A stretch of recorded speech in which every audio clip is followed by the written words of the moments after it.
आजकाल मुलांची खूप विचित्र परिस्थिती की आईवडिलांनी मुलांसाठी कितीही केलं तरी पण काही मुलं ते जाणत नाहीत. टिअरला त्याने अभ्यास केला तर त्यात फक्त त्याचा अर्ध्या मार्क्सवरून त्याचं म्हणजे नंबर ढळला. फेल झाला होता. मग त्याचं दुःख जास्त वाटत होतं आम्हाला. दोघं पण असं भाजीचा धंदा करायचं. पप्पा हातामध्ये ट्रे आणि हातात थर्मास घेऊन मार्केटमध्ये फिरतायत. जवळजवळ रात्रीचे ते लोक 12-12:30 वाजेपर्यंत जागत होती. सकाळी 5ला उठायची, 6 वाजता लायब्ररीत होती. म्हणजे ज्या मुलांना परिस्थितीची जाणीव असते ना, ती मुलं मुळातच असं वागतच नाही. कसे आहात सगळे? मजेत ना? सगळ्यांचं स्वागत आहे आपल्या क्लासवर. आज आपण एका विशिष्ट व्यक्तिमत्वाला भेटणार आहोत जो आपल्यामधलाच आज शून्यापासून मोठा झाला. अनुभवाची गुरुकिल्ली भाग 2 यामध्ये आपल्या सगळ्यांचं स्वागत आहे. सो आज आपण सगळ्यात महत्वाचं आपल्या खूप प्रमुख पाहुण्यांना भेटणार आहोत ज्यांनी 1 एप्रिल 2023 या दरम्यान IBPS जी आपल्या भारतातली सगळ्यात अवघड परीक्षा मानली जाते ती परीक्षा क्लिअर करून संपूर्ण भारतामध्ये ती क्रॅक किंवा पास न करता संपूर्ण भारतामध्ये 3रा क्रमांक पटकावला आहे आणि त्यांचं नाव आहे ओंकार गणेश गावडे. हे राहणार अवसरी बुद्रुक, तालुका आंबेगाव, जिल्हा पुणे इथून आहे. तो सगळ्यात महत्वाचं की ऑल इंडिया रँक 3रा मिळवणारा हा विद्यार्थी आज आपल्या समोर आपल्या चॅनलवरती सगळ्यांना त्याची ही शून्यापासूनची प्रगती किंवा शून्यापासूनचा प्रवास आज आपल्या समोर सांगणार आहे. सो ओंकार सर, कसे आहात तुम्ही? मजेत, एकदम मजेत. ओके. सो कसं वाटतं तुम्हाला ऑल इंडिया रँक 3rd म्हणजे थोडक्यात संपूर्ण भारतामध्ये तुम्ही या परीक्षेमध्ये 3रे आलात, तर आता तुमची भावना कशी आहे? तुमच्या जी कष्ट तुम्ही केले त्या कष्टाला आज काहीतरी यश आलं किंवा त्याचं चीज झालं असं म्हणता येईल आम्हाला, बरोबर ना? खूप जास्त आनंद होतोय. खरं तर एक्सपेक्ट नव्हतं असं की ऑल इंडिया रँकिंगमध्ये येईल किंवा एवढे चांगले मार्क्स पडतील. पण प्रिपरेशन आमचं होतं चांगलं ना, अभ्यास पण आम्ही जिद्द आणि चिकाटीच्या जोरावर केला होता. त्यामुळं रँक पण चांगली आली आणि मार्क पण चांगले आले. त्यामुळं जेवढा आनंद व्हायला पाहिजे होता तो आनंद अजून द्विगुणित झाला आणि अजून चांगला वाटला आम्हाला पण, घरच्यांना पण. सो सगळ्यात महत्वाचं मला एक सगळ्यात पहिला प्रश्न तुम्हाला विचारू म्हणजे वाटतोय की जेव्हा तुम्ही परीक्षाचा अभ्यास सुरू केला होता तेव्हा कधी चुकून तुम्हाला अशी भावना जागृत झाली होती की मी सहज ऑल इंडिया रँक 3रा या पदावर जाऊ शकतो? म्हणजे नक्कीच स्वप्न असं होतं की चांगल्या मार्काने लीडने पास व्हावं आणि चांगली बँक भेटावी. म्हणजे जेवढे चांगले मार्क तेवढी चांगली बँक भेटते टॉपची, असं नक्कीच एक्सपेक्टेशन होतं. पण प्रिपरेशन पण आमचे तसेच चालू होते. पण ऑल इंडिया रँकमध्ये येईल अशी कधी वाटलं नव्हतं, पण आलं ही आनंदाचीच गोष्ट झाली. आणि त्यामुळं अजूनच घरच्यांना पण खूप अभिमानाची गोष्ट झाली की नुसतं पास न होता आणि पोस्ट न काढता ऑल इंडिया रँकिंगमध्ये पण पास झालो. त्यामुळं अजून चांगलं वाटलं या गोष्टीमुळे. एकदम मस्त. आम्हाला सुद्धा ही जी तुमची कटकळ प्रवास तुम्ही जो केला होता तो फार आज खूप अभिमान वाटतो की आज आपल्यामधला एक माणूस एवढ्या मोठ्या पदावर जाऊन बसला. आज संपूर्ण महाराष्ट्रात नव्हे तर संपूर्ण भारतात त्याने नाव केलं. सो ही खूप मोठी गोष्ट आहे आमच्यासाठी. सो सगळ्यात महत्वाचं आमच्या डेटानुसार तर तुम्ही मेन्समध्ये संपूर्ण भारतामध्ये पहिले होते. सो ऑल इंडिया रँक पहिला तुमचा संपूर्ण भारतामध्ये होता मेन्सच्या परीक्षेमध्ये. सो या परीक्षेबद्दल थोडं आम्हाला सांगा की परीक्षा किती स्टेजेसमध्ये होते, तुम्ही कोणत्या वेळेस ही परीक्षा दिली आणि सगळ्यात महत्वाचं की ऑल इंडिया रँक 1 म्हणजे संपूर्ण भारतामध्ये पहिल्या येण्याची तुमची जो मार्ग होता यशाचा तो कशा प्रकारे तुम्ही ओलांडला? तर मी सर्वप्रथम ह्या परीक्षेबद्दल थोडीशी माहिती देतो. तर IBPS म्हणजे institute of banking personal selection. बँकमध्ये जे पोस्ट असतात वेगवेगळ्या त्याची परीक्षा ही IBPS मार्फत घेतली जाते. माझी जी परीक्षा होती ती स्पेशलिस्ट ऑफिसर म्हणून होती. मी माझं ग्रॅज्युएशन BSc ॲग्रिकल्चरमध्ये पूर्ण केलं होतं आणि बँकमध्ये ॲग्रिकल्चर ऑफिसर ही एक पोस्ट असते, त्यासाठी आम्ही प्रिपरेशन करत होतो. तर IBPSची जी परीक्षा असते ही 3 स्टेजेसमध्ये होत असते. पूर्वपरीक्षा, मुख्य परीक्षा आणि इंटरव्ह्यू. तर जी पूर्वपरीक्षा असते ती 125 मार्कची असते. त्यामध्ये क्वांट, रिझनिंग आणि इंग्लिश हे 3 विषय असतात. ती पासिंग असते. आणि जी मेन्सचा एक्झाम असते ती जनरली आमच्या ॲग्रिकल्चरच्या जे एज्युकेशन झाले त्याच्यावर क्वेश्चन्स असतात आणि त्यामध्ये करंट अफेअरचे सुद्धा क्वेश्चन असतात. मेन्सचा पेपर असतो तो 60 मार्कचा असतो. ह्याचे स्कोरिंग्स मार्क्स असतात. याचे मार्क्स तुमचे फायनल स्कोर वेळी धरले जातात. आणि इंटरव्ह्यू जो असतो तो 20 मार्क्सचा असतो. म्हणजे टोटल 100 मार्क्सची एक्झाम असते मेन्स आणि इंटरव्ह्यू धरून अशी. तर त्यानुसार फायनल मेरिट लिस्ट लागते. आणि ही परीक्षा जी असते याची म्हणजे टाईम टेबल ठरलेलं असतं की दरवर्षी डिसेंबरच्या लास्ट वीकमध्ये प्री एक्झाम होत असते. जानेवारीच्या लास्ट वीकमध्ये मेन्स एक्झाम होत असते आणि फेब्रुवारी एंडिंगमध्ये इंटरव्ह्यू होतो आणि दरवर्षी 1 एप्रिलला रिझल्ट लागतो. जसं की ह्याही वर्षी 1 एप्रिलला रिझल्ट लागला. तर 3 स्टेजेसमध्ये ही परीक्षा होत असते आणि दरवर्षी IBPS मार्फत PO पोस्ट असतील, क्लर्क असतील, स्पेशलिस्ट असतील, या वेगवेगळ्या पोस्टसाठी परीक्षा घेतल्या जातात. आणि मी माझं ग्रॅज्युएशन स्पेशलिस्टमध्ये केल्यामुळं मी स्पेशलिस्ट या पदाची परीक्षा देण्याचा अभ्यास करत होतो. ओके, सो सगळ्यात महत्वाचं संपूर्ण परीक्षेबद्दल सरांनी आपल्याला सांगितलं. पण सगळ्यात महत्वाचं अजून एक मोठी गोष्ट मी सांगायची थांबवली आहे मला स्वतःला, जे आता मी सांगतो की सर हे फक्त भारतात ऑल इंडिया रँक 3रे, तसंच मेन्समध्ये ऑल इंडिया रँक 1 आणि सगळ्यात महत्वाचं आपला राज्य जे महाराष्ट्र आहे त्यामध्ये ते ऑल इंडिया रँक, म्हणजे महाराष्ट्रामध्ये सगळ्यात महत्वाचं ते ऑल इंडिया रँक 3रे असून महाराष्ट्रामध्ये सगळ्यात पहिला नंबर सरांनी पटकवलेला आहे 2023 मध्ये. सगळ्यात महत्वाचं सर, यासाठी सगळ्यात खूप खूप अभिनंदन तुम्हाला संपूर्ण आपल्या सगळ्या मित्रपरिवारापासून. पण माझा सगळ्यात पहिला प्रश्न हा तुम्हाला राहील की सर हा संपूर्ण प्रवास करत असताना तुमच्या संपूर्ण या प्रवासामध्ये ओके कधी अपयश, कधी यश, कधी खूप संकट तुम्हाला सामोरे जावे लागले असतील, तर त्या संपूर्ण संकटांना सामोरे जात असताना तुमच्या पाठीमागे असणारी जी खंबीर व्यक्ती होती ती नक्की कोण होती? नक्कीच खूप साऱ्या अडथळ्यांना सामोरं जावं लागतं. स्पर्धा परीक्षा म्हटल्यावर खूप सारं यश येतं, अपयश येतं, सगळं पचवायची ताकद लागते. पण त्यामध्ये कोणीतरी आपल्या खांद्यावर हात ठेवून म्हणणारं नक्कीच असावं लागतं की तू कर प्रिपरेशन, आम्ही तुझ्या पाठीशी आहे. यासाठी माझ्या आईवडिलांचं योगदान खूप मोठं होतं की त्यांनी मला कसलीच कमी भासून दिली नाही. जेव्हा कधी मला काही पण लागेल ते मला पुरवत जायचे. आणि हा माझा तसा दुसरा अटेम्प्ट होता. पहिल्या वेळेस मला इंटरव्ह्यूपर्यंत मी गेलो होतो, 2 स्टेज पार केल्या होत्या, पण थोड्या मार्कांनी सिलेक्शन राहिलं. तर बाकीचे नातेवाईक वगैरे म्हणायला लागले, शेजारच्या म्हणायला लागले काय अभ्यास करतोय, पोस्ट काय निघणार नाहीये, काहीतरी जॉब वगैरे करायला लाव. त्यामुळं मग कुठंतरी आपल्याला पण डिमोटिवेट वाटतं. पण घरचे म्हटले की तू कर अजून स्टडी, तुझ्यात पोटेन्शियल आहे, तू करू शकतो. तर त्यांनी मला वेळोवेळी मला प्रोत्साहन दिलं आणि त्यामुळंच त्यांच्या मार्गदर्शनामुळं आणि योगदानामुळं आज मी ह्या पदावर आहे.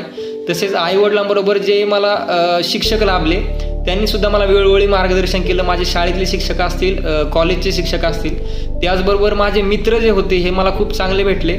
म्हणतात ना, संगत खूप महत्त्वाची असते. जसं की कर्ण एवढा महान योद्धा असून दुर्योधनाच्या संगत लाभली त्याला, त्यामुळे त्याचं पतन झालं. आणि अर्जुनाच्या सोबतीला श्रीकृष्ण होता, त्यामुळे तो युद्ध जिंकला. तसेच संगत आयुष्यात खूप महत्त्वाची असते. आजकालच्या मुलांना माझं हेच सांगणे की संगत चांगली निवडा, जेणेकरून तुमचे जे मित्र आहेत ते तुम्हाला आयुष्यात खूप पुढे घेऊन जातील. तर संगतीबद्दल मी सांगतो की आमचा जो ग्रुप होता, आम्ही ग्रुप स्टडी करतो, तर आम्ही 8 जण एकत्र एका रूमवर राहत होतो. तर त्यातले आम्ही सगळेजण चांगल्या प्रकारे अभ्यास करत होतो, स्ट्रॅटेजी डिस्कस करत असायचो. तर त्यामध्ये आम्ही 6 जण फायनल इंटरव्ह्यूपर्यंत गेलो होतो. 2 जणांचं प्री आणि मेन्सला सिलेक्शन राहिलं थोड्या मार्कने, पण 6 जण आम्ही इंटरव्ह्यू होतो आणि त्यातले आमचं 4 जणांचं फायनल सिलेक्शन झालं. म्हणजे आयडियल मैत्री कशी असावी आणि ग्रुप कसा असावा याचं एक जिवंत उदाहरण होतं आमचं ग्रुप. त्यामुळं मित्रांचं पण यात फार मोठं योगदान आहे, फॅमिलीचं पण योगदान आहे, शिक्षकांचं योगदान आहे. त्या सगळ्यांचे पण मी खूप खूप आभार मानतो की त्यांनी मला या माझ्या खडतर प्रवासात साथ दिली. याबद्दल बरोबर, सरांनी सांगितल्याप्रमाणे संगत फार महत्वाची गोष्ट आहे. कावळ्यांसोबत राहण्यापेक्षा गरुडासोबत राहणं कधी पण चांगलं, कारण गरुड आपल्याला खूप उंचीवर उडण्यासाठी शिकवतो. तर संपूर्ण जर तुम्हाला आभाळामध्ये खूप उंचावर भरारी घ्यायची असेल तर सगळ्यात महत्वाचं की तुम्हाला सगळ्यात महत्वाचं गरुडासारखा मित्र सोबत ठेवणं गरजेचं आहे आणि संगत आपली बदलणं गरजेचं आहे.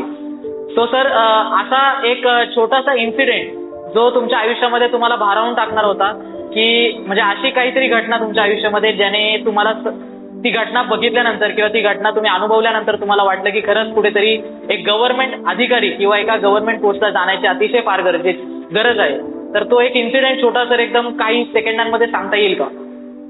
नक्कीच. ज्या दिवशी रिझल्ट आला 1 एप्रिलच्या दिवशी, तर त्या दिवशी सकाळी आम्ही घरीच होतो. रिझल्ट वगैरे बघितला, घरच्यांना सांगितलं, घरचे पण कामावरच होते त्या दिवशी.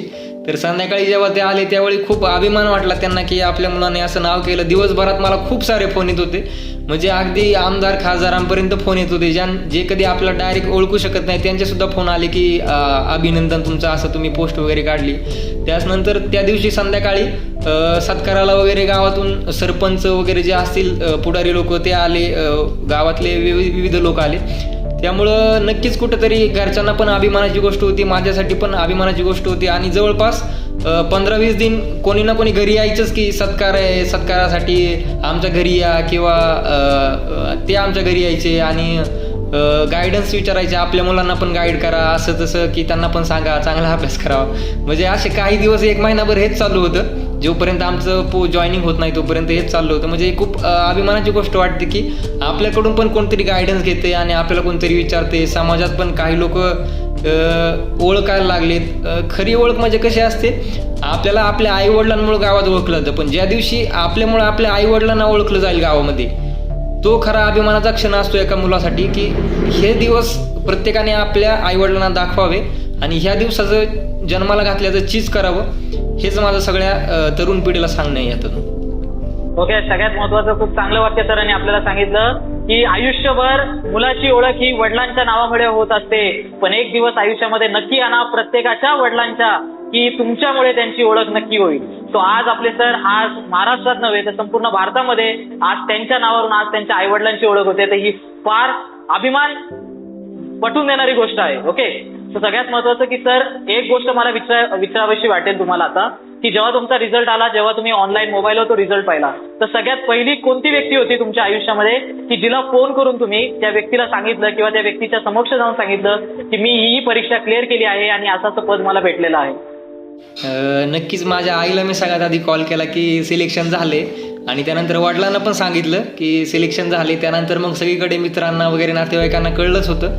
तसं मला मेन्सला जे मार्क्स होते ते स्कोअर माझा इंटरव्ह्यूच्या रिझल्टच्या आधी आला होता, त्यामुळे सिलेक्शन होईल हे तर नक्कीच होतं, पण ऑल इंडिया रँक येईल हे त्या रिझल्टच्या दिवशी कळलं.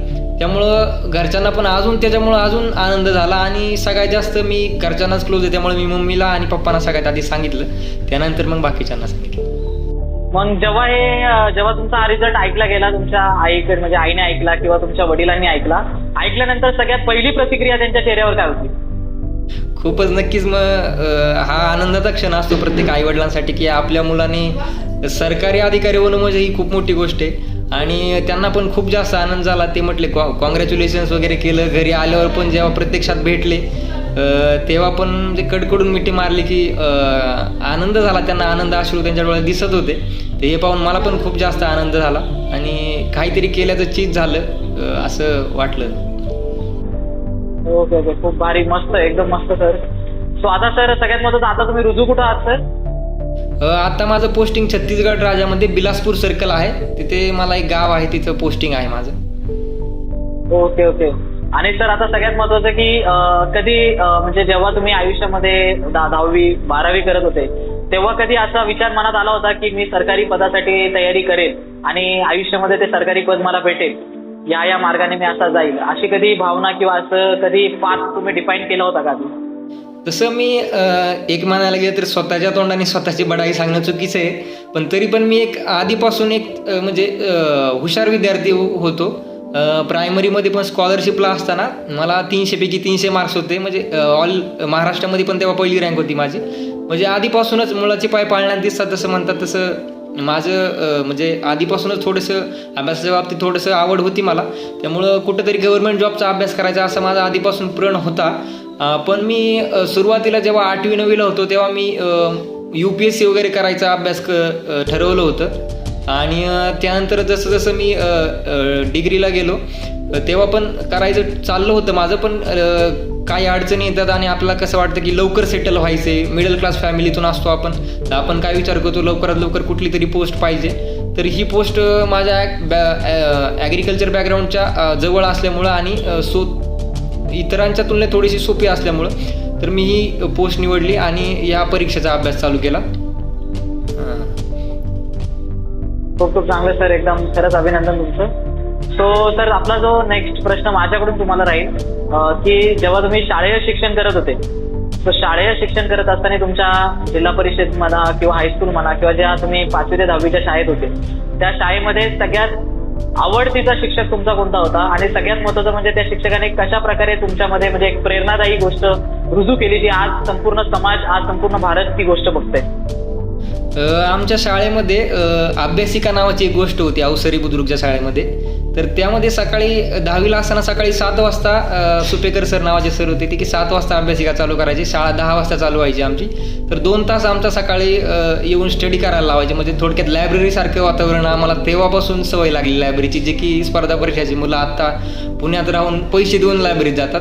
तर ती सवय आम्हाला तेव्हापासून लागली आणि त्या अभ्यासाची जी सवय लागली ती आम्ही कंटिन्यू पुढे चालू राहिली आमची. तर त्या गोष्टीचं मला एक फार अप्रूप वाटतं की ते त्यांचं जे आयडिया होती ते योगदान होतं ते बऱ्याच वर्षापासून चालत आले आणि अजून पण सक्सेसफुलरित्या चालू आहे.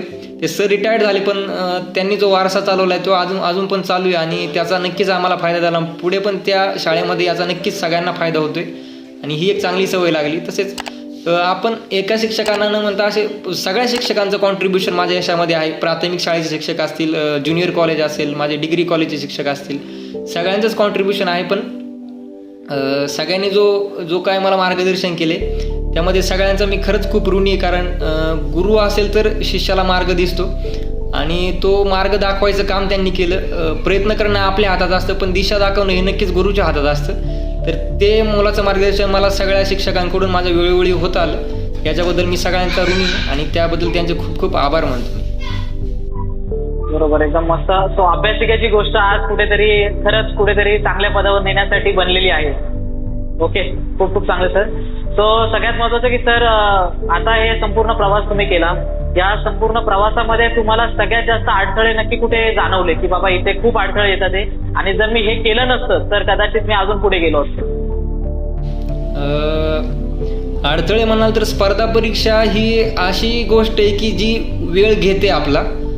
पहिल्या अटेम्प्टमध्ये पास होणारे खूप कमी असतात आणि ही अशी गोष्ट आहे की इथं जिद्द, सातत्य, चिकाटी हे लागतं आणि याच्यामध्ये थोडंसं पेशन्स पण गरजेचे आहेत. की काही लोक काय होतं 2-3 अटेम्प्ट देतात त्यानंतर मग घरून प्रेशर यायला चालू होतं, नातेवाईक बोलतात किती वर्ष अभ्यास करणार आहे, लवकर सेटल हो, लग्न करायचे वगैरे. तर त्यामध्ये काही लोक गिवअप करतात आणि 15-20 हजाराची नोकरी जॉईन करतात, जेणे की त्यांच्याकडे पोटेन्शियल असून सुद्धा काही परिस्थितीमुळं करतात. पण मला असं वाटतं की गिवअप करणं नाही करायला पाहिजे. आपल्या जर पोटेन्शियल असेल तर ते ओळखून जिद्द आणि चिकाटीने प्रयत्न करायला पाहिजे.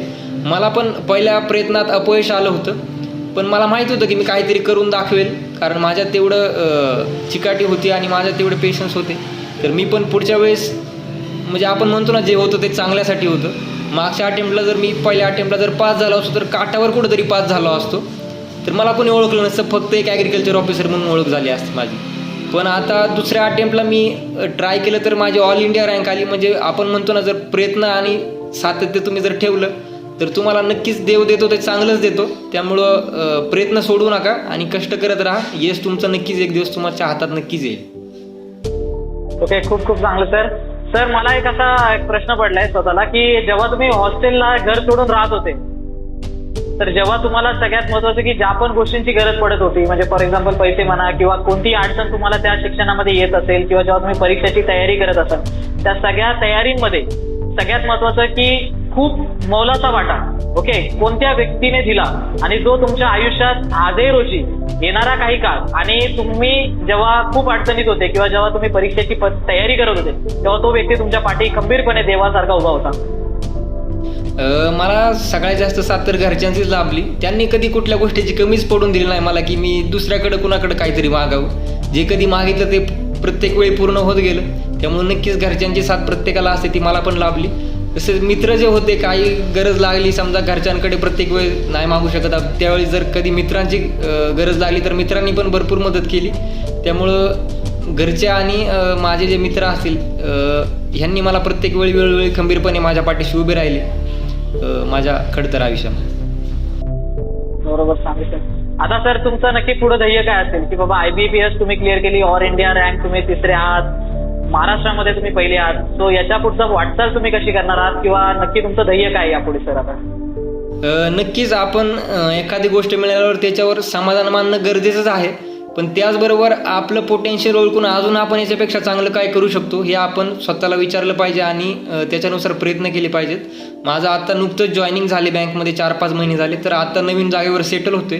पण आता अभ्यासाचं शेड्यूल वगैरे करायचं आणि याच्यापेक्षा पण वरच्या एक्झाम्स असेल, स्टेट सर्व्हिस असेल किंवा आमच्या ॲग्रीच्या रिलेटेड स्टेट सर्व्हिसेस एक्झाम असतील त्याचा पण MPSC वगैरेचा अभ्यास चालू करायचा विचार आहे माझा.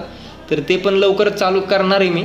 आणि जेणेकरून एका गोष्टीवर न राहता की अजून याच्यापेक्षा वरच्या पोस्टवर कसं जाईल याचा पण विचार चालू आहे माझा. तर लवकरात लवकर मी पण हायर एक्झामचा स्टडी चालू करणार आहे अभ्यासाच्या शेड्यूलनुसार. एकदम मस्त सर. तो सरांनी पटवून दिले की आयुष्यामध्ये यशस्वी होणं हे कोणत्याही आयुष्याच्या मार्गाचा शेवट नसून तो एक प्रवास आहे आणि तो कधीही न थांबला पाहिजे. एक कोणतीही गोष्ट आयुष्यामध्ये हासिल केली किंवा एक कोणतीही गोष्ट मिळाली, तुम्ही यशस्वी झालात, याचा अर्थ तिथे थांबणं किंवा समाधानी राहणं गरजेचं नाहीये, पण तुमचं पोटेन्शियल जस्टिफाय करून तुमचं पोटेन्शियल समजून तुम्ही पुढचा प्रवास पुन्हा एकदा यशस्वी होण्याचा चालू केला पाहिजे. सो सर, माझा पुढचा प्रश्न हा राहील की तुमच्या या संपूर्ण मार्गामध्ये तुमच्या त्या शालेय शिक्षणापासून तुमच्या बालवाडीच्या शिक्षणापासून आज तुम्ही IBPS क्लिअर करून एका बँकेमध्ये रुजू झालात, तर या संपूर्ण प्रवासामध्ये तुमच्या आई वडिलांबद्दल मला थोडं सांगा की या प्रवासामध्ये तुमच्या आईने आणि सगळ्यात महत्वाचं म्हणजे त्या देवासारख्या वडिलांनी कशा प्रकारे तुम्हाला मदत केली आणि तुम्हाला या पोस्ट पर्यंत पोहोचवण्यास सामर्थ्य ठेवलं. नक्कीच असे आई वडील मला लाभले याबद्दल मी भाग्य समजतो माझं, की प्रत्येक वेळी काही ना काही जी काय गोष्ट लागली ती 1000 मागितले तर 2000 दिले खिशात नसताना सुद्धा. पण हीच सर्वात मोठी गोष्ट होती की कधी कुठल्या गोष्टीची कमी भासू दिली नाही. लहानपणापासून प्रत्येक गोष्ट जी लागली ती त्यांनी दिली मला आणि प्रत्येक वेळी त्यांनी साथ दिली. अपयश आली तिथं त्यांना पण खंबीरपणे माझ्या पाठीशी उभे राहिले की तू कर, तुझ्या होईल, तुला आम्ही तुझ्या सोबत आहोत, बाकीच्यांकडे लक्ष देऊ नको, नातेवाईक काय म्हणतात, शेजारचे काय म्हणतात, तू कर, तुझ्या सोबत आम्ही आहोत. तर त्यांनी मला जी साथ दिली ती प्रत्येक आईवडिलांनी त्यांच्या मुलाला द्यावी आणि इवन मुलींना पण साथ द्यावी. की आजकाल काय होतंय की मुलींच्या शिक्षणाकडे लोक भर देत आहेत, पण 2-3 अटेम्प्ट झाल्यावर काय होतं की घरचे लग्नासाठी मुलींच्या मागे लागतात की लग्न कर, असं तसं, परत अभ्यास करता येईल. पण त्या मुलींच्या पाठीशी पण घरच्यांना उभं राहणं खंबीरपणे गरजेचं आहे की मुलगाच नाही तर मुलगीसुद्धा नाव त्यांचं मोठं करू शकते, असं पण त्यांनी थोडंसं मनाशी बाळगावं आणि मुलीच्या पाठीशी पण उभं राहावं.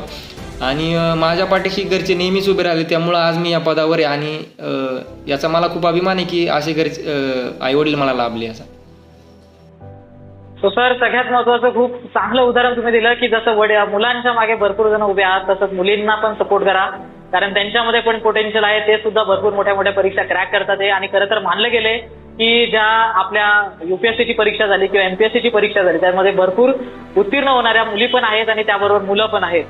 सो सगळ्यात महत्वाचं सर, आता अजून एक प्रश्न जो विचारूशी वाटतोय मला की तो म्हणजे तुम्ही जेव्हा ही परीक्षा तयारीला लागले होते किंवा तुम्ही ग्रॅज्युएशन करत होते त्यावेळेची तुमची घरची परिस्थिती कशी होती आणि आता तुम्ही पोस्टला आहात किंवा तुम्ही एक अधिकारी म्हणून दुसऱ्या गावी रुजू झालात, आता तुमच्या घराची परिस्थिती कशी, या दोन्ही परिस्थितीमध्ये नक्की फरक काय?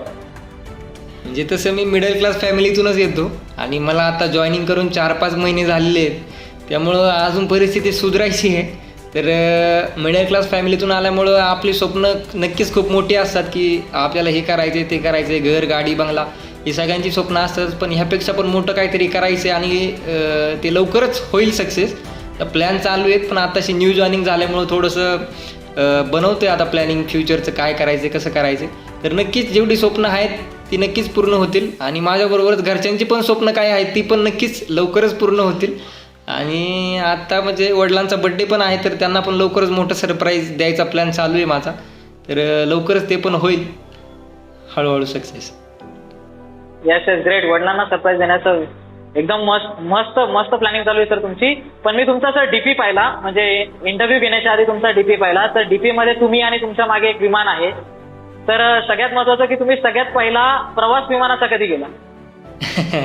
नक्कीच कधी विमानात बसायची वेळ आली नव्हती, पण ह्यावेळेस जेव्हा सिलेक्शन झालं आणि जेव्हा इकडं आलो तेव्हा विमानात पहिल्यांदा बसलो आणि ह्यानंतर घरी जात होतो तेव्हा आई माझ्यासोबत इथं राहत होती, तर आई पण पहिल्याच वेळेत विमानात बसली माझी. तर दोघं आम्ही सोबत पहिल्यांदा विमानात बसलो होतो आणि स्वप्न असतं मिडल क्लास लोकांचं विमानात बसायचं, तर ते पूर्ण झालं ना, आईचं पण पूर्ण झालं, लवकरच सगळ्या फॅमिलीचं पण पूर्ण होईल आमच्या. तर एक स्वप्न जे आहेत ते पूर्ण करायचं चालू आहे माझं आणि लवकर नक्कीच मी प्रयत्नशील राहील सगळ्यासाठी. मग सर तुमची जेव्हा आई पहिल्यांदा विमानामध्ये बसली त्या आईची फिलिंग नक्की काय होती? आई थोडीशी भीत होती तेव्हा, कारण एवढ्यावरती ना कसं वाचले, कुठं न्यूजला वाचलेलं असतं अपघात झाला विमानाचा काय, ते असं थोडंसं मनात कुठंतरी भीती होती आणि टेक ऑफ करताना थोडीशी भीती वाटली त्याला, पण मी सोबत होतो त्यामुळं थोडंसं समजावलं की काय होत नाही वगैरे, त्यामुळं बसली. आणि नंतर एक वेगळीच फिलिंग होती की विमानात बसली वगैरे. मिडल क्लास लोकांसाठी खूप मोठी गोष्ट असते. तर तिला पण खूप आनंद झाला. तिने म्हणजे व्हिडिओ वगैरे काढले, सगळ्यांना पाठवले, मनात बसले, मुलाने स्वप्न पूर्ण केलं. तर म्हणजे त्याचा पण खूप एक आनंद वाटला की आपण पण काहीतरी केले त्यांच्या आनंदासाठी. छान वाटलं त्यासाठी. एकदम मस्त की सर्वसामान्य विद्यार्थ्याचं किंवा सर्वसामान्य घरातल्या मुलाचं स्वप्न नक्की असतं की आपल्या आई वडिलांना विमानामध्ये बसून एक प्रवास नक्की करून आणणे, आणि ते खरंच आज आपल्या ओंकार सरांनी आपल्या आईसाठी नक्की ती गोष्ट केलेली आहे. सो खरंच खूप मस्त सर, तुमचं हे संपूर्ण तुमची जी शून्यापासूनची जी प्रगती किंवा शून्यापासूनची जी वाटचाल आहे, जी परिस्थिती बदलण्याचा तुम्ही आता एक ध्यास घेतलाय, ते संपूर्ण मार्ग तुमचा ऐकून खरंच मला खूप बरं वाटलं. सो आता एक शेवटचा प्रश्न सर मला तुम्हाला विचारायचा आहे, तो म्हणजे की ज्या खेड्यागावामध्ये किंवा ज्या लहान मराठी शाळांमध्ये मुलं शिकतात किंवा खूप सामान्य घरांमधून मुलं आज खूप मोठं होण्याची स्वप्न पाहतात. खरं तर ऊसतोडी म्हणा किंवा कुठेही आपले शेतमजूर म्हणा, तर ह्या परिस्थितीमधून त्यांना परिस्थिती बदलण्याची नक्की एक ध्यास असतो त्यांचा. तो ह्या विद्यार्थ्यांनी किंवा ह्या सर्वसामान्य मुलांनी कशा प्रकारे सरकारी परीक्षांना बघितलं पाहिजे, आणि सगळ्यात महत्वाचं म्हणजे की त्यांनी कोणतं सामर्थ्य त्यांच्यामध्ये ठेवलं पाहिजे जेणेकरून ती परीक्षा क्रॅक होईल आणि प्रत्येक आई वडिलांची जी स्वप्न आहे त्यांच्या मुलांपासून मुलींपासून ती अक्षरशः म्हणजे पूर्ण होतील, एक अस्तित्वामध्ये ती उभी राहील. जे गरीब घरातली लोक आहेत आजकाल आपण बघतो की खूप मोठे म्हणजे प्रयत्न त्यांचे चालू आहेत आणि रिझल्ट पण येतं, बातम्या पण येतात की रिक्षावाल्याचा मुलगा IAS झाला, ऊस तोडवाल्याचा, रस्त्यावर दगडी फोडणाऱ्याचा मुलगा अधिकारी झाला.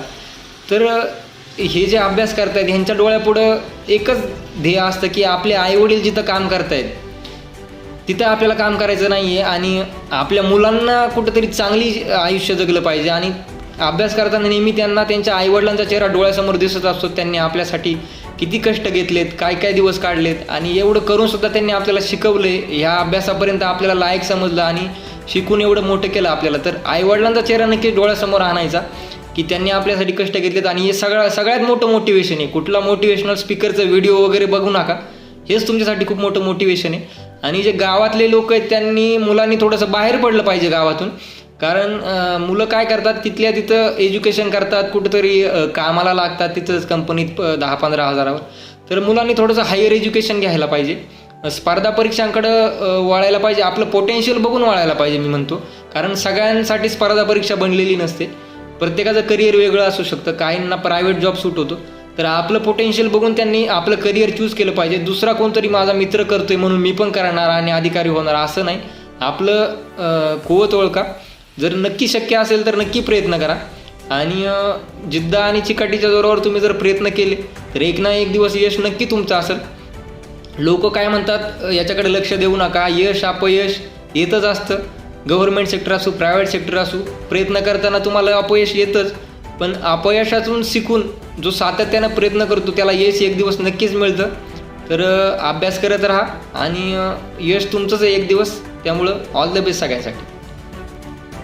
ओके सर, अजून एक खूप चांगल्या प्रकारे तुम्ही बऱ्यापैकी आज आपल्या युवा पिढीला किंवा सगळ्यात महत्वाचं म्हणजे ह्या सर्वसामान्य घरांमधून जी मुलं आज आपली स्वप्न बघतात त्या एक छोट्याशा घरामध्ये, तिथून नक्कीच ते उंच भरारी घेतील या अशा शब्दांमध्ये तुम्ही तुमचं मत मांडलं.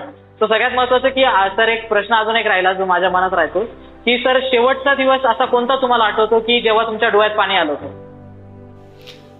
नक्कीच ज्या दिवशी रिझल्टचा दिवस होता की त्या दिवशी आईवडील जेव्हा घरी आले तेव्हा डोळ्यात पाणी आलं, म्हणजे आनंदाश्रू होते ते की त्यांच्या डोळ्यात पाणी बघून माझ्या पण डोळ्यात पाणी आलं की कुठंतरी त्यांनी जन्माला घातले त्याचा आपण उपकाराची परतफेड म्हणता नाही येणार, पण कुठंतरी चीज झालं त्यांच्या कष्टाचं असं म्हणता येईल. तेव्हा थोडेसे आनंदाश्रू डोळ्यात आले की त्याचा फायदा झाला नक्कीच. त्यांनी आपल्याला एवढे दिवस जी साथ दिली, आपल्या पाठीशी खंबीरपणे उभे राहिले, त्याचं चीज त्या दिवशी झालं आणि त्यामुळं त्या दिवशी डोळ्यात पाणी आलं होतं आणि आनंदाश्रू होते ते. पण सगळ्यांच्या आयुष्यात हा दिवस नक्कीच यावा असं सगळ्यांना मी शुभेच्छा देतो यासाठी.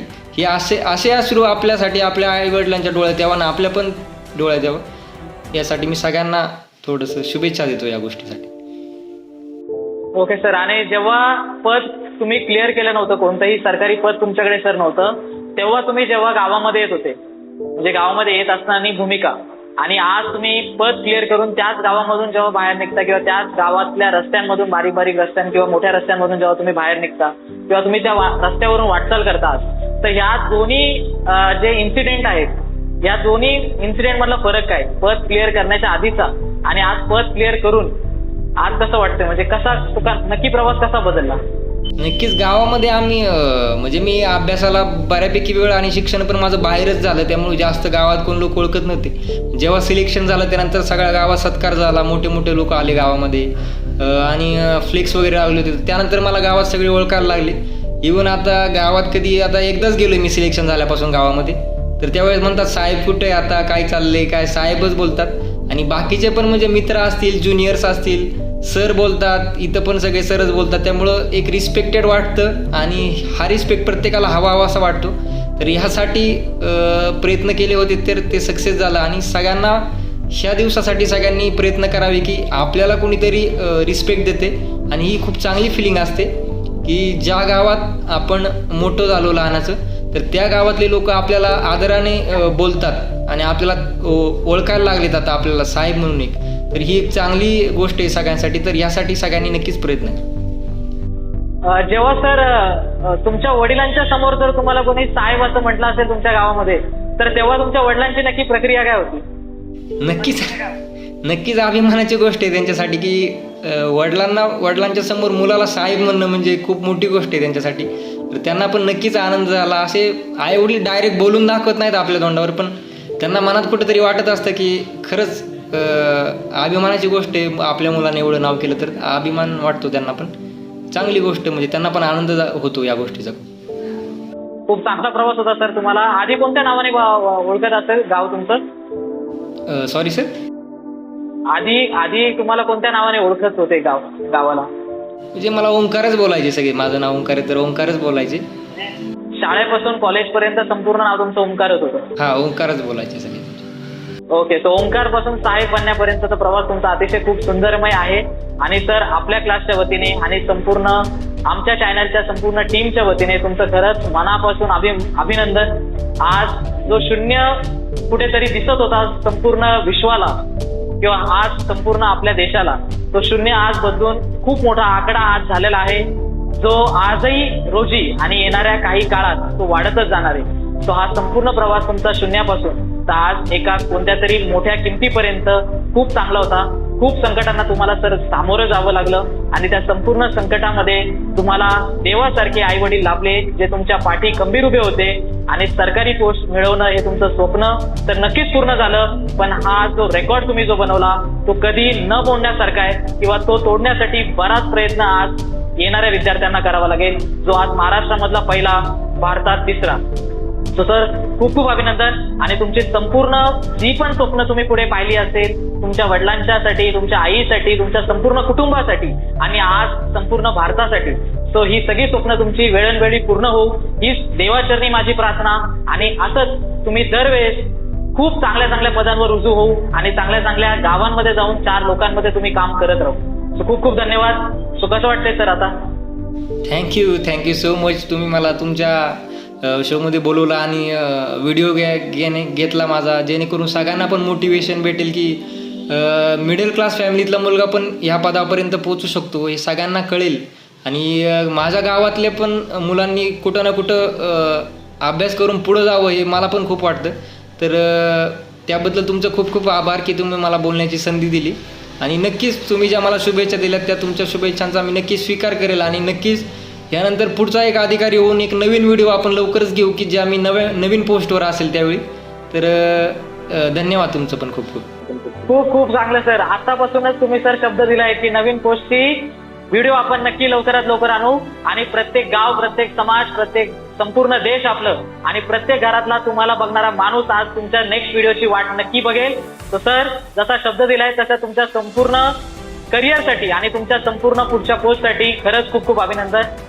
Thank you so much. थँक्यू.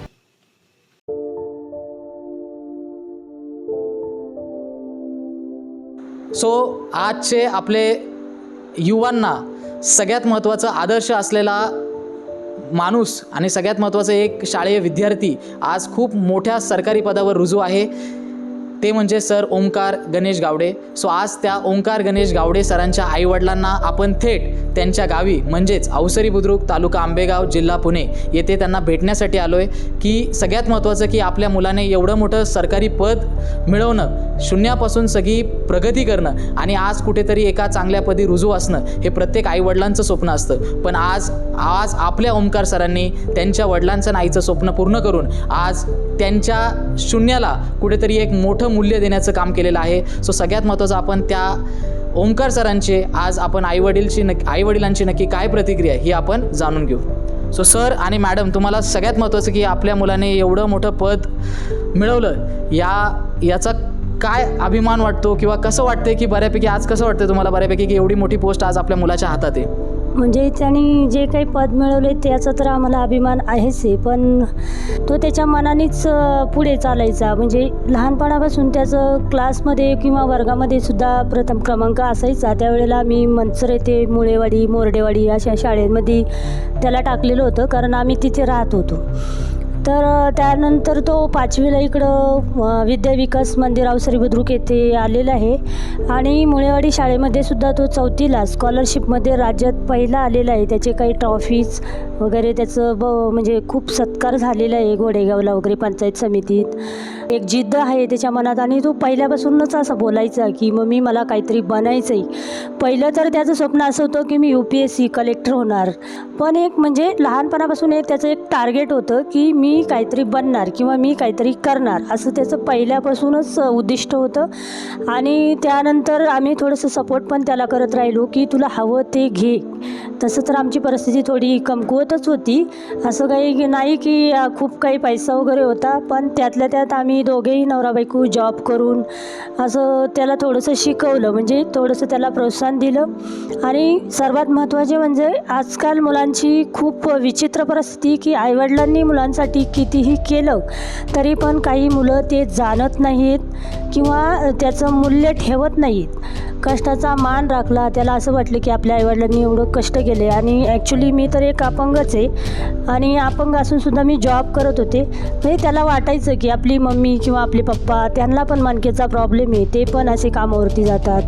आणि त्याचं विशेषतः म्हणजे फ्रेंड सर्कल पण चांगलंच होतं. 10वीला पण तो विद्या विकासमध्ये 3रा आलेला आहे, काहीतरी 92 पॉईंट असं काहीतरी पर्सेंटेज आहे. 12वीला पण तो रापस सबनीसला होता, क्रॉप सायन्सला, तिथं पण त्याचं चांगलं मार्क्स मिळालेले. त्यानंतर त्यानेच ठरवलं, आम्हाला काही यातलं एवढं काही कळत नाही, म्हणजे माझं जरी SY झालं, त्याच्या पप्पाचं 12वी झालेलं आहे, त्याने त्याच्या मनानेच घेतलं. आम्ही काय त्याला सांगितलं जे काय करायचं आहे ते तू स्वतःच्या मनाने कर आणि त्यात तू पुढे गेला पाहिजे, असं नाही का तू मागे वळून पाहायचं आहे. मग तू कसंही कर, ते तुझ्या मनावरती. आम्हाला परत म्हणजे नाही का पैसे आमचे वेस्ट जायला नको. ॲग्रीला अकलूजला गेला, तिथे 4 वर्ष त्यांनी काढलं खूप त्रासात, म्हणजे नाही का जेवण वगैरे घरचं कसं असायचं, बाहेरचं कसं मेचं खाऊन. पण मी त्याला वेळोवेळी सपोर्ट करायची, बाळा दिवस निघून जातील, होईल चांगलं. त्यामुळं त्यांनी पण जिद्द ठेवली आणि त्यानंतर तो डिग्री घेतल्यानंतर त्यांनी लगेच इकडं याला म्हणजे MPSC करायचं त्याचा बेत होता.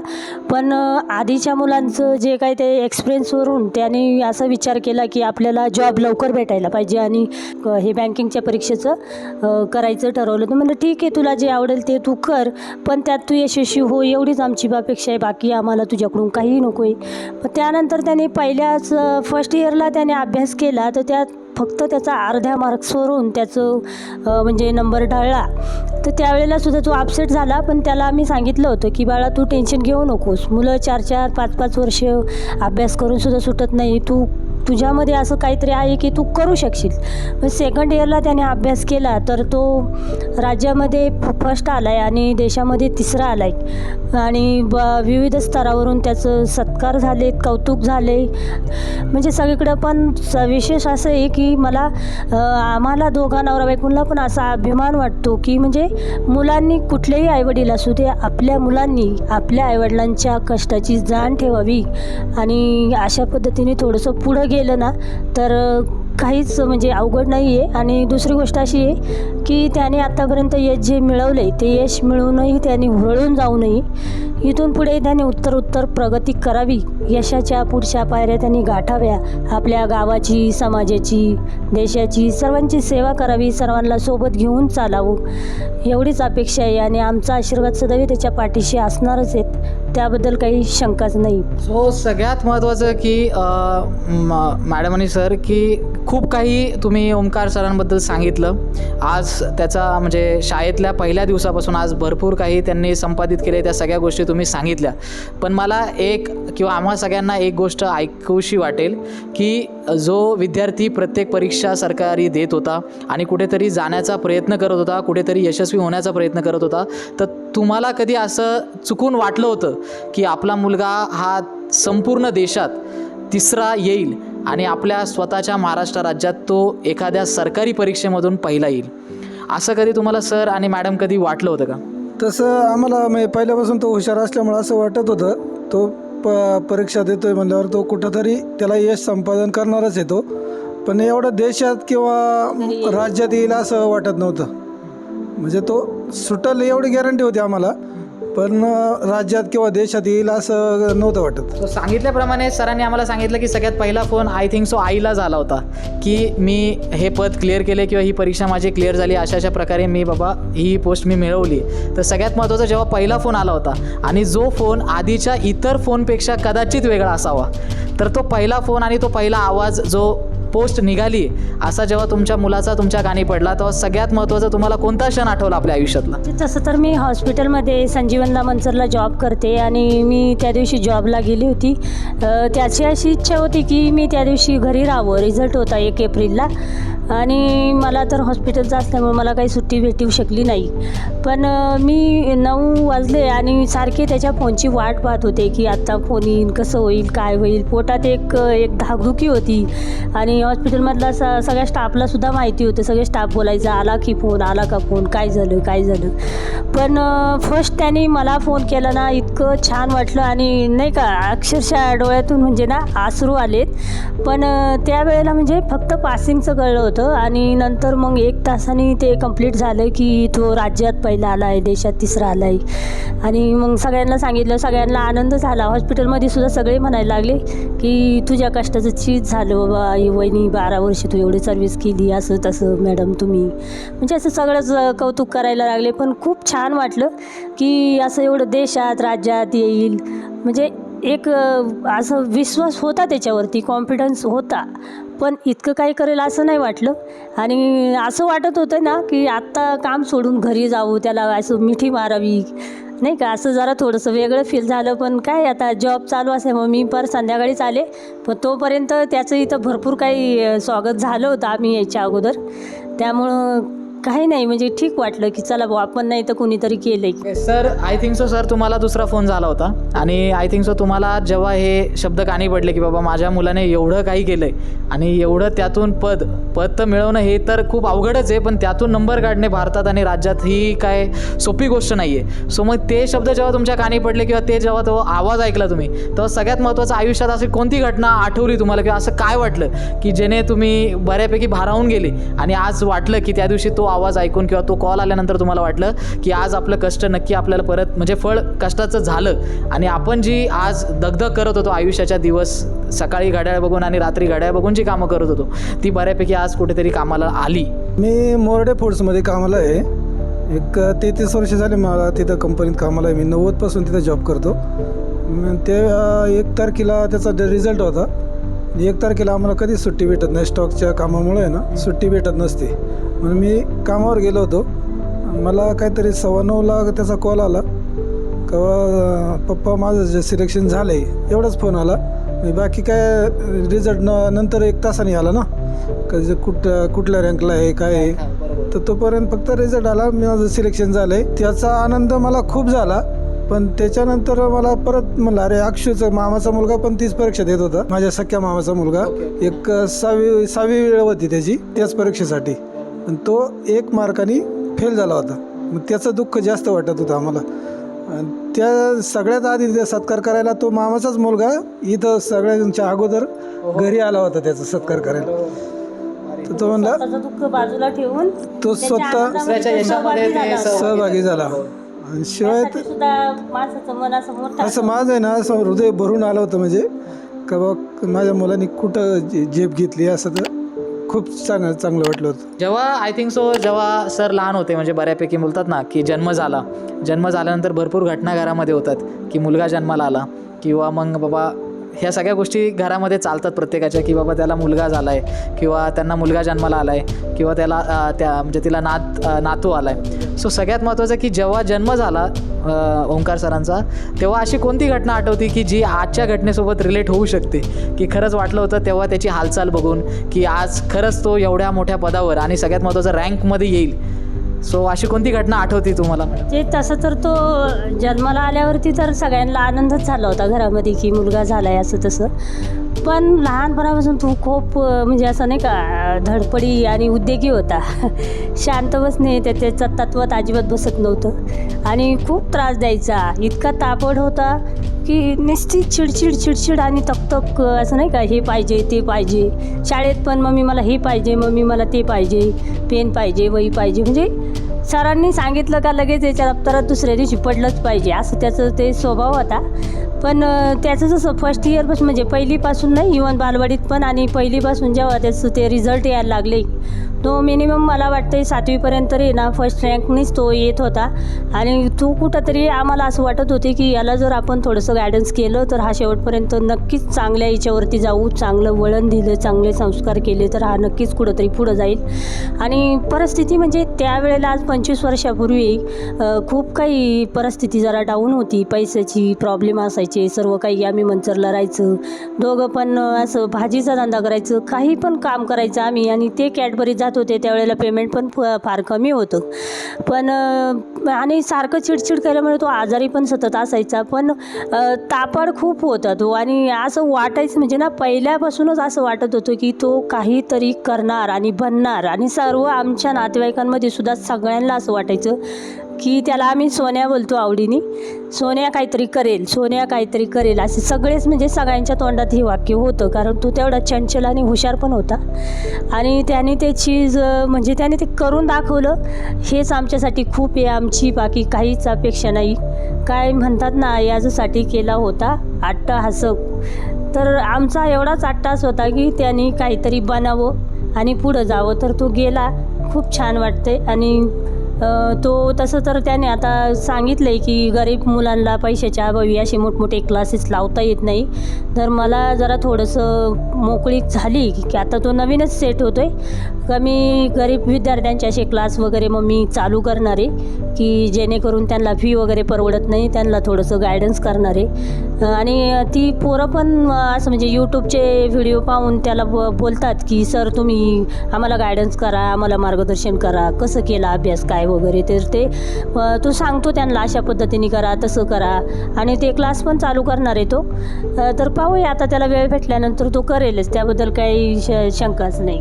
खूप छान. लहानपणापासून धडपड असणारी व्यक्ती ही नक्की आयुष्यात कोणत्या तरी टोकावरती जाऊन यशस्वी होते, हे खूप महान लोकांनी सांगितलंच आहे. आणि आज याचं खरी गोष्ट ही बघायला भेटली आपल्याला अस्तित्वात.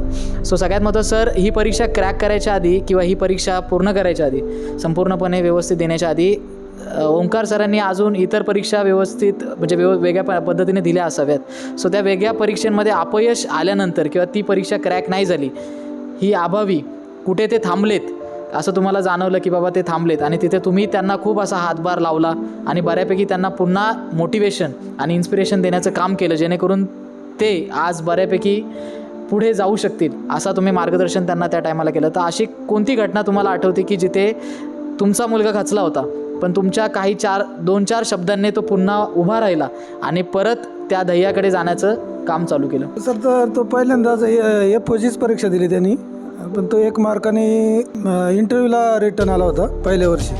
त्याच्यानंतर करोनाची वेळ होती, करोना चालू होतं ना आपल्या इथं. त्याच्यात माझं 1 वर्षभर काम पण गेलं होतं. त्याच्यामुळं तो आम्ही हॉटेल माळुंगे पडवळे ना, माळुंगे इंगळे चाकणचा. तिथं हॉटेलचा व्यवसाय चालू केला होता.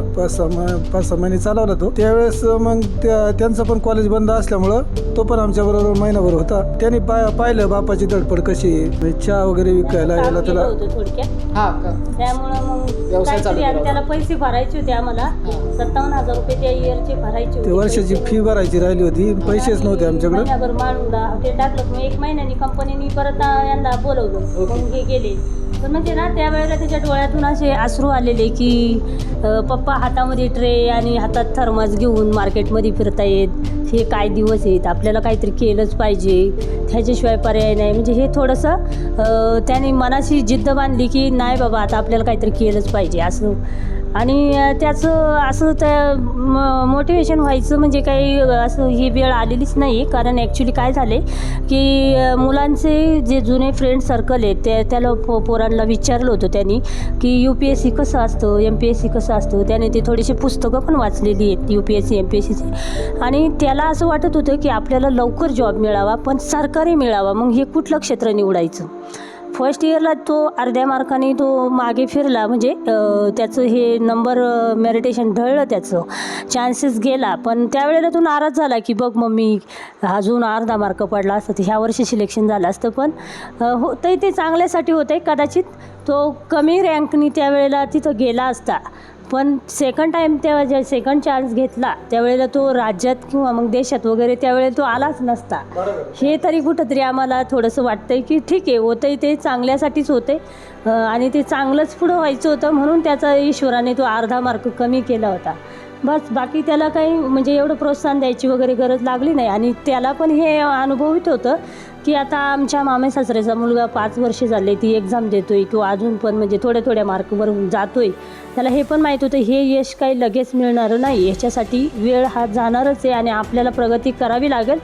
पण एवढं आहे की सेकंडला चान्स घेताना जवळजवळ रात्रीचे ते लोक 12-12:30 वाजेपर्यंत जागत होती. सकाळी 5ला उठायची, 6 वाजता लायब्ररीत होती. म्हणजे मिनिमम ते 14 तास अभ्यास करत होते. तेव्हा कुठेतरी हे यश आलेलं आहे. त्यांचा 8 जणांचा ग्रुप होता, त्यामध्ये 6 जणांचं सिलेक्शन झालेलं आहे आणि 2 जणच हे मागे उरलेत. ते ह्यावर्षी परत ट्राय करतायत, चालू आहे त्यांची परीक्षा. पण म्हणजे त्यांनी अथक परिश्रम घेतलं की 14 तास अभ्यास करायचं म्हणजे ते काही जोक नाही, आपल्याला होत नाही. आणि आमची आईवडिलांची हीच इच्छा होती की आम्हाला शिकता नाही आलं परिस्थिती अभावी, पण आमच्या मुलांनी काहीतरी शिकावं. आम्ही त्याला म्हणायचं पण आम्ही शिकलो नाही पण तू शिक, तू काहीतरी कर. म्हणून त्याला थोडीशी जिद्द होतीच. परिस्थिती असल्यामुळं माणूस परिस्थितीचा विचार करून थोडंसं असं पुढं पाऊल टाकतोच. तर ठीक आहे, बरं वाटलं जरा. तसं काही एवढं म्हणजे आनंदच होतोय. सगळ्यात महत्त्वाचं म्हणजे सरांनी सांगितल्याप्रमाणे की आज त्यांना प्रत्येक क्षेत्रामध्ये म्हणजे जिथे ते रुजू आहेत तिथे प्रत्येकजण साहेब. आणि आज गावातही जे ते एक दिवस आले होते आपल्या गावात अवसरीत, तर तिथेही देखील त्यांना सगळे साहेब या नावाने आवाज देत होते. कारण आज खरंच ते पद मिळवल्यानंतर ते साहेबच झालेत. तर प्रत्येक घरामध्ये असाच एक सोन्या आहे जो साहेब बनण्याचा प्रयत्न करत आहे आणि आज आपल्या आईवडिलांची परिस्थिती किंवा आईवडिलांच्या कष्टाला चीज देण्याचं काम तो करतोय. सो प्रत्येक विद्यार्थी जो आज आपल्या प्रत्येक सर्वसामान्य गरीब कुटुंबामध्ये जन्माला आला आहे तर त्यांना नक्की तुम्ही काय संदेश द्याल की जसा तुमचा सोन्या हा साहेब झाला तसा प्रत्येक घरातला सोन्या हा साहेब होऊ शकतो. कुठलेही आईवडील हे आपल्या मुलाचं वाईट व्हावं ह्या दृष्टिकोनातून त्या मुलांना ते बोलत नसतात. आणि ज्या वेळेला मुलं चुकतात त्यावेळेलाच ते पालक बोलत असतात. आपला मुलगा जर सरळ चालला तर ते पालक कधीही त्याला बोलत नाही. आम्हाला कधीही आमच्या मुलाला बोलायची वेळ आलेली नाही. आज इतक्या वर्षामध्ये त्याला कधीही आम्ही असं त्याला सांगायची वेळ आलेलीच नाही. म्हणजे ज्या मुलांना परिस्थितीची जाणीव असते ना ती मुलं मुळातच असं वागतच नाहीत. पहिली गोष्ट ही आहे.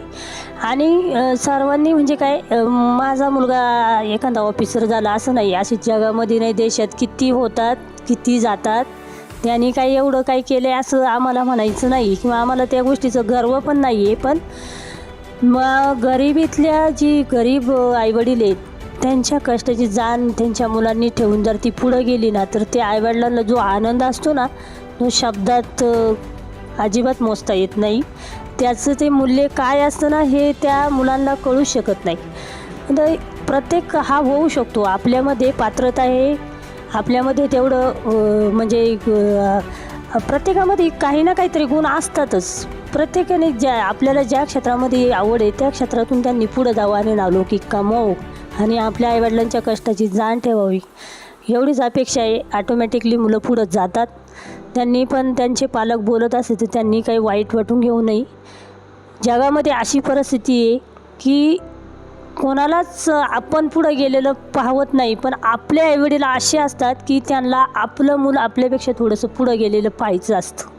त्यामुळं त्या आईबापांचा राग न करता आपल्या भविष्यासाठी पुढं अभ्यास करून पुढं जावं, त्यांचंही नाव कमावून स्वतःचं लाईफ बनवावं, स्वतःचंही जीवन सुखकर करावं, एवढीच अपेक्षा आहे, बाकी काही. ओके, सो सगळ्यात महत्त्वाचं की आभाळामध्ये जेव्हा गरुडासारखं आपण पंख पसरून उडत असतो किंवा फिरत असतो तेव्हा सगळ्यात महत्त्वाचं त्या गरुडाकडे बघून किंवा आपल्याकडे बघून दोनच जणांचे डोळे हे भारावून येतात, ते म्हणजे आई आणि वडील. सो मला एक शेवटचा प्रश्न तुम्हाला आई म्हणून या नात्याने विचारायचा आहे की प्रत्येक सर्वसामान्य घरातल्या मुलाचं हे स्वप्न असतं की आपल्या आईवडिलांना विमानात प्रवास करून द्यायचं आहे आणि प्रवास करून आणायचं आहे, कोणतं तरी देश फिरवायचं आहे किंवा कोणतं तरी राज्य त्या विमानाच्या माध्यमातून त्यांना फिरवायचं आहे. सो सगळ्यात महत्त्वाचं की सरांनी सांगितल्याप्रमाणे तुम्ही पहिली व्यक्ती होते त्यांच्यासोबत विमानामध्ये प्रवास करणारे. सो तुमचा तो पहिला प्रवास आणि हां म्हणजे दोघांचाही पहिला प्रवास. तर सगळ्यात महत्त्वाचं की तुमच्या दोघांचा पहिला प्रवास कसा होता आणि कधी हा विचार त्याला शिकवताना किंवा त्याला मोठं करताना कधी झाला होता की मी आणि तो असं एकांतात त्या संपूर्ण आभाळामध्ये ज्याला बघून सगळ्या विद्यार्थ्यांची वाढण्याची किंवा मोठं होण्याची स्वप्न बघत असतात, कारण आपला सर्वसामान्य विद्यार्थी किंवा मुलगा त्या आभाळाला बघूनच मोठं होण्याचा प्रयत्न करतो आणि एक दिवस असाही येतो की त्या आभाळामध्ये त्याच विमानामध्ये तुम्ही प्रवास करत होते. तर तो क्षण कसा होता जेव्हा प्लेनने टेक ऑफ केलं आणि तुम्ही बऱ्यापैकी खूप उंचीवर होता जमिनीपासून, तर तुमचा अनुभव कसा होता तुमच्या मुलासोबतचा? व्हायचं वाटलं त्यावेळेला आणि तो बोलायचा बरं का असा. 12वी नंतर ज्या वेळेला तो डिग्रीला कॉलेजला होता ना त्यावेळेला असे लोक जातात ना तीर्थयात्रेला वगैरे, तर मी बोलायची आपल्याला कधी बाबा विमानात बसायला भेटायचं नाही का. खूप अपेक्षा होत्या, पण आता तू म्हणायचं बसायचंच असेल तर त्याला काही पैसा काही तुम्ही आत्ता पण बसू शकता, पण तेवढी आमची कॅपॅसिटी नसते, म्हणजे एवढे पैसे खर्च करायचे एवढं जायचं नाही का. पण तो बोलायचा मी जॉबला लागलो ना तुला विमानात बसवीन, तू टेन्शन घेऊ नको. आणि इकडे मी छत्तीसगडला गेली होती 2 महिने, जॉब सोडून दिला आणि मी त्याला जेवण वगैरे जेवणाची सोय नसल्यामुळे मी गेली होती 2 महिने. तर येताना त्याने विमानाची तिकीटं बुक केली. ते विमान पण असं होतं की पहिलं प्रयागराजला गेलं, प्रयागराजनंतर परत कनेक्टिंग फ्लाईट होती, परत पुन्हा, म्हणजे एक नाही तर 2 वेळेला त्या विमानात बसायचा योग आला आणि टेकअप करताना असं पोटात एकदम कसं तरी होत होतं आणि एक असा वेगळाच आनंद फील झाला की आपल्या मुलाने आपली इच्छा पूर्ण केली, एक विमानात बसवलं म्हणजे नाही का. त्याचा पण फर्स्टच प्रवास होता, कारण आमची एवढी कॅपॅसिटी नव्हती की आम्ही विमानाने प्रवास करू शकू, पण त्याने ती पूर्ण केली आणि खूप असं वेगळा आनंद वाटला. त्याच्या पप्पालासुद्धा एकदा बसवायचं आहे, म्हणजे त्याची इच्छा आहे की एक दिवस त्यांना तरी कुठंतरी पाठवायचं आणि विमानाचा प्रवास करायचा आहे. पण खूप छान वाटतं, म्हणजे आनंद वाटला की आपलं एक स्वप्न होतं ते पूर्ण झाल्यासारखं. तो तसंच सगळ्या सर्वसामान्य विद्यार्थ्यांना ही खरंच विनंती आहे की काही नाही जमलं आयुष्यामध्ये तरी चालेल, कुठे काही आडलं तरी चालेल, कुठे काही गोष्टी हातातल्या राहून गेल्या मागे तर तशाच राहू द्या, पण आपल्या आईवडिलांची स्वप्न मात्र पूर्ण करायला थोडंसं दिवस रात्र एक करण्याचा प्रयत्न करा. कारण रात्र प्रत्येकाच्या आयुष्यात असते, दिवस प्रत्येकाच्या आयुष्यात असतो, 24 तास प्रत्येकाच्या आयुष्यात असतात, पण हेच 24 तास तीच रात्र आणि तेच दिवस वापरून काही जण पुढे निघून जातात तर काही जण आहे तिथेच राहतात. तुम्ही नक्की पुढे जाणाऱ्यांमध्ये आहात की तसेच राहणाऱ्यांमध्ये आहात हे तुमचा रिझल्ट ठरवतो.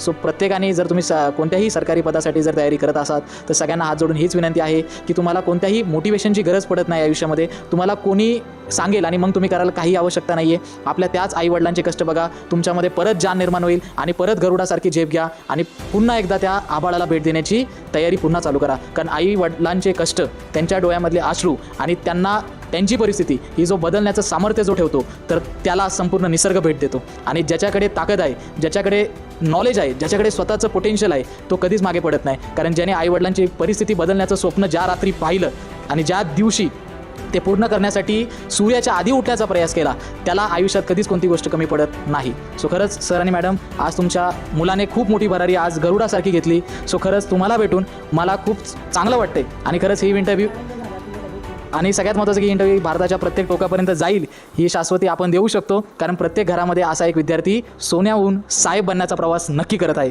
सो आज आपण इथे थांबतोय आणि हाच सोन्याचा प्रवास साहेब होण्यापर्यंतचा प्रत्येक घरामध्ये चालू आहे. सो प्रत्येकाने हा व्हिडिओ व्यवस्थित बघा आणि सरांना नक्की तुमचं म्हणणं काय की बाबा सरांनी कशाप्रकारे मेहनत केली आणि कशाप्रकारे त्यांनी ते यश संपादित केलं. सो हे जर तुम्हाला खरंच आवडलं असेल आणि सरांना खरंच तुम्हाला मनापासून अभिनंदन द्यायचं असेल तर आपले कमेंट सेक्शन ओपन आहे. बऱ्यापैकी सरांना तुम्ही अभिनंदन द्या आणि असाच प्रत्येक प्रवास सगळ्यांचा सुखमय जाऊ आणि सगळ्यांना तुमच्या प्रवासासाठी खरंच मनापासून बेस्ट ऑफ लक आणि तुम्ही तो प्रवास अतिशय चांगल्या रीतीने करावा हीच देवाचरणी आमची स्वतःची आणि सरांची आणि मॅडमची हीच प्रार्थना राहील. ओके, सो धन्यवाद.